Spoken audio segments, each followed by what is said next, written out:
languages, and different streams of indigenous thought systems which have come together to comprise the very fabric of what India is.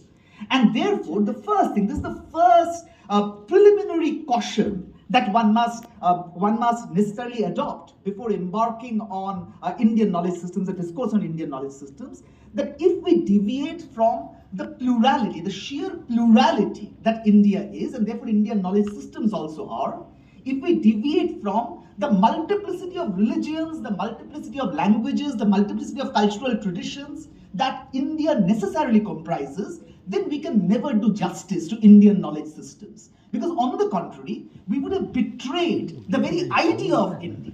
Unfortunately, certain sectarian forces have tried to probably monopolize the plurality of Indian knowledge systems under the guard of some kind of a monism.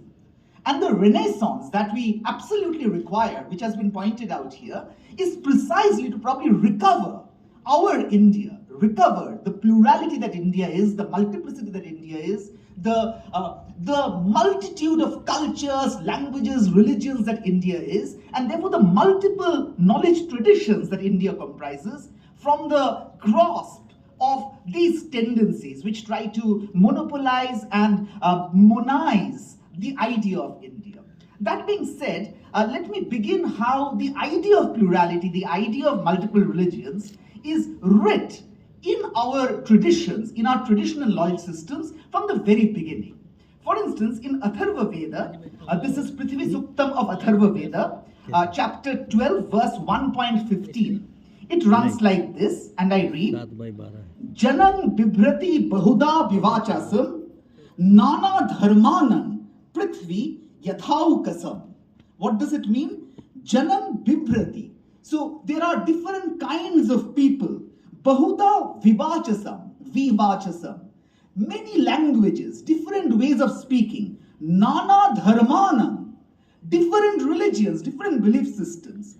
Prithvi Yathaukasam. And yet the earth, yet the world. And here Prithvi in the Prithvi Sukta stands not just for Prithvi, not the whole of the Prithvi, but definitely our Bharat, our India. It accommodates all of them equally. This is Atharva Veda.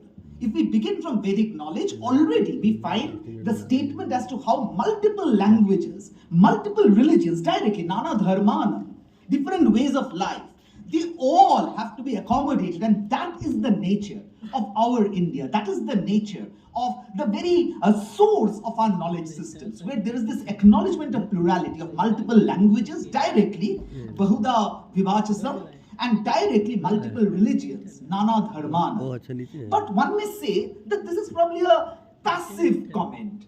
The idea being that, okay, our Prithvi tolerates, our Prithvi just kind of bears, as this particular shlok from Atharva Veda says, our Prithvi just bears almost passively. It bears multiple languages, it tolerates multiple religions. But it is not passive, because then one may say that, okay, so I've got your point. So from the very source of Indian knowledge systems, that is the Veda itself, there is an acknowledgement of some kind of a toleration of multiple religions and multiple languages. But it is not just a passive tolerance. There is an active obligation on our part to be other regarding, to be tolerant of the other, to necessarily accommodate the other, to embrace the other. And as you would know, and this is a very, very well-known quote, and all of you know it, this is from Mahapunishat, and this is chapter 6, verses 71 to 73, something that all of you know, and which ends in the oft-quoted Vasudhaiva Kutumbakam. You all know that phrase very well, the whole world is my family. But let us read the whole shlok. And this is Mahapunishat, chapter 6, verses 71 to 73. Ayam nija paroveti ganana lahu chetasa. What does that mean? Ayam nija, this is mine. Ayam nija, this is nija. Paroveti, the rest are others. So this is mine, this is my religion, my language, this is my culture, this is only mine, and the rest are others. Paroveti, iti paro. Ganana lahu chetasa.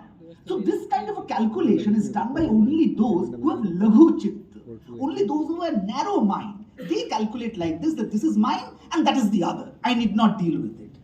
Udara charitanam tu, but for ones who have udara charitra, who have udara charit, Vasudhaiva Kutumbakam. So the whole world is the family for those who have Udar Charita. This is the Upanishad, Mahopanishad. And if you think that only this is mine and that is another, I will not deal with it, then you are being Laghujit.